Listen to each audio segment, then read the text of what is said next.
세상적인 것들이 거기를 올라오지 못하는, 하나님이 막아주시고 하나님이 차단해주고 하나님이 지키시는 거죠. 다윗이 그곳에서 그것을 경험하고 느끼게 됩니다.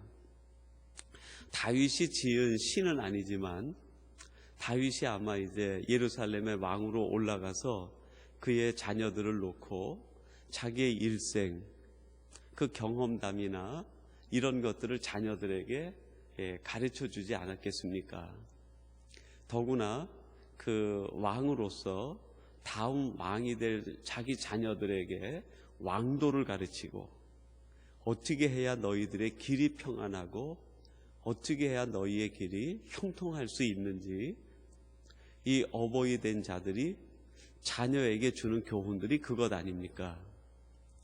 그런 내용들을 자녀들에게 기회가 있을 때마다 다윗이 들려주었을 것 같아요.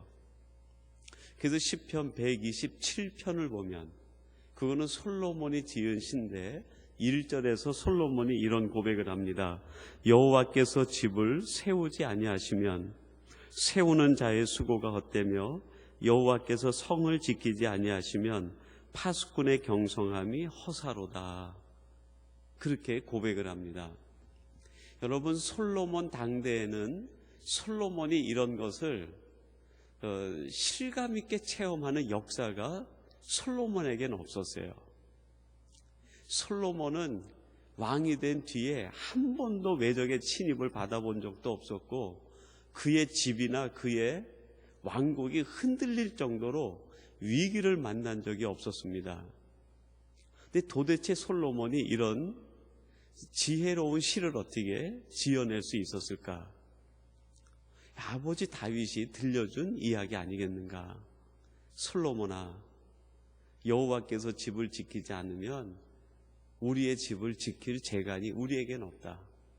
하나님이 성을 지키지 아니하시면 이 성을 우리들이 지킬 재간이 우리의 힘으로는 없다. 이런 얘기들을 자녀들에게 늘 하지 않았겠습니까? 그리고 고백합니다. 하나님이 집을 지키지 아니하시면 세우는 자의 수고가 헛되고, 하나님이 성을 지키지 않으면 파수꾼이 아무리 깨어 노력해도 그 성을 지켜낼 수 없다. 하나님이 지켜주셔야 된다. 이런 경험을 다시 돌아가서 다윗이 언제 했을까요? 이 시황무지 같은 이런 상황에서 깨닫고 고백하는 것이 아니겠습니까? 자기 자신은 홀로 단신이지만 하나님이 자기를 지키기에 그 수만의 수천의 군사들이 자기 생명을 노리고 오더라도 자기의 생명을 건드릴 자가 없고, 자기의 집을 그렇게 해하려고 해도 무너뜨리지 못하고 다윗의 삶을 지켜주신 것과 같이 하나님이 지키지 아니하시면 이것은 가능하지 않다 하는 고백이 자녀들에게 전달되고, 그것이 시로 표현된 것 아니겠습니까? 이제 여러분 사울에게로 한번 가보십시다. 사울은 그 시황무지에서 자기를 보호하기 위하여 뛰어난 용사를 선택합니다. 그 사람이 아브넬이었어요. 여러분, 다윗이 이 아브넬이 얼마나 뛰어난 용사인지 너무나 잘 알고 있습니다. 사울과 함께 왕궁에 있을 때 쌍벽을 이루던 용사가 있었다고 하면 그 용사가 바로 아브넬이었어요. 사울의 군대 장관이죠. 다윗이 익히 알고 있는 용맹과 아주 뛰어난 장수가 아브넬이었습니다. 사울도 역시 아브넬을 볼 때마다 든든했을 것 같아요. 그런데 여러분, 결정적인 순간에 그 아브넬이 사울의 생명을 지켜주지 못합니다. 그리고 사울은 광야로 들어가면서 이스라엘 중에 택한 용사 3,000명을 선택을 해요. 그 3,000명 한 사람 한 사람이 일당백을 하는 용사들입니다.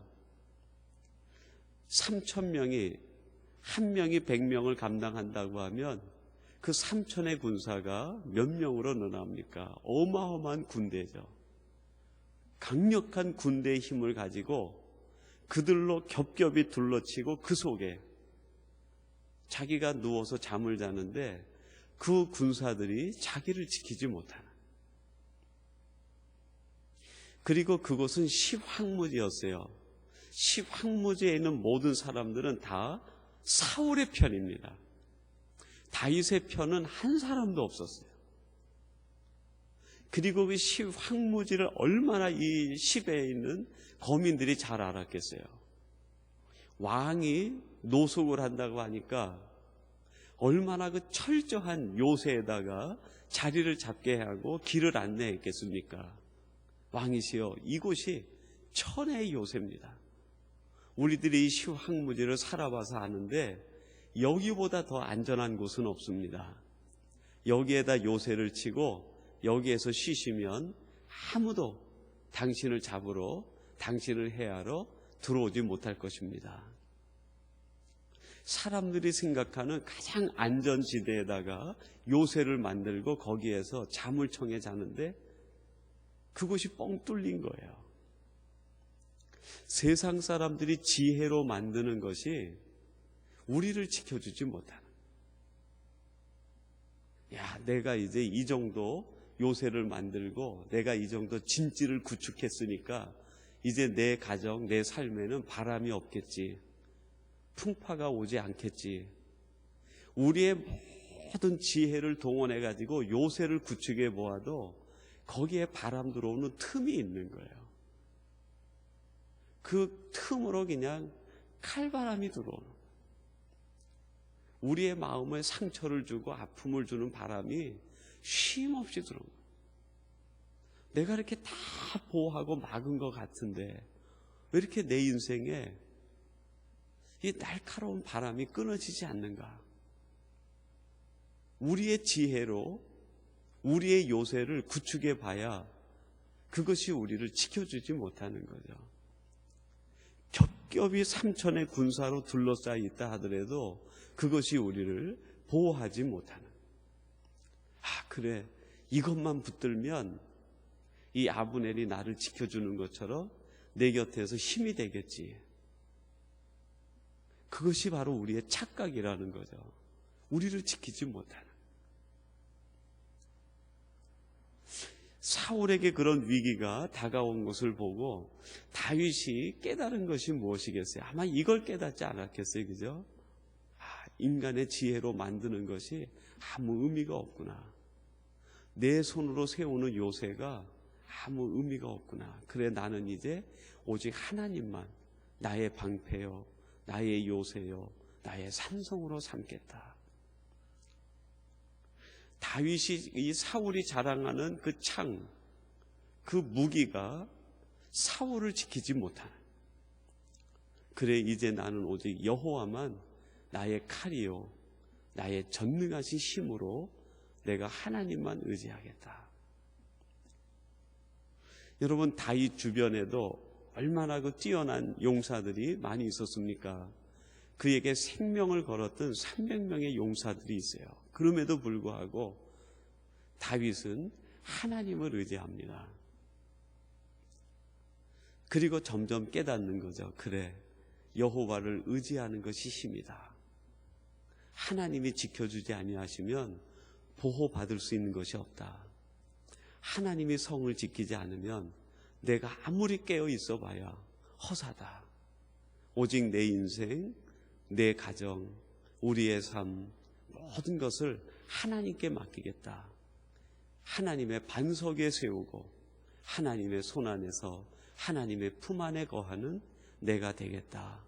이 고백이 다윗이 광야에서 깨달은 고백 아니겠습니까? 오늘 말씀을 통해서 사울의 진이 뚫려 생명의 위협을 느끼는 것처럼, 그것을 보고 우리가 깨닫는 것처럼, 하나님, 이제 이 세상을 내 지혜로 겹겹이 진을 치고 요새를 세우는 것이 아니라 오직 하나님을 의지하고 내가 하나님 품 안에 거하겠습니다. 하나님만 나의 힘이요 도움으로 삼겠습니다. 하나님께서 저를 지켜주시고 우리의 가정과 우리의 온 가족 위에 함께 해 주시옵소서.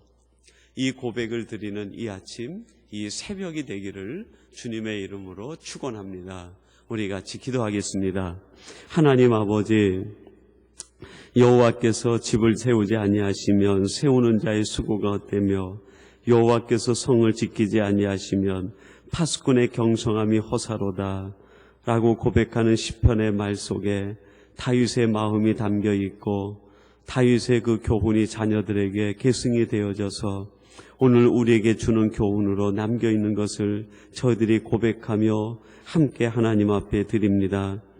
다 사울은 자기의 모든 할 수 있는 방법으로 자기의 생명과 자기의 왕국과 자기의 인생을 지켜보려고 했지만 그것이 부질없는 일이었음을 우리에게 가르쳐 주시니 감사합니다. 하나님 아버지, 저희들은 이제 다윗처럼 건너편 높은 산에 올라 하나님만 힘으로 삼게 하시고 하나님을 의지하며 살아가는 우리 모두가 되게 하여 주시옵소서.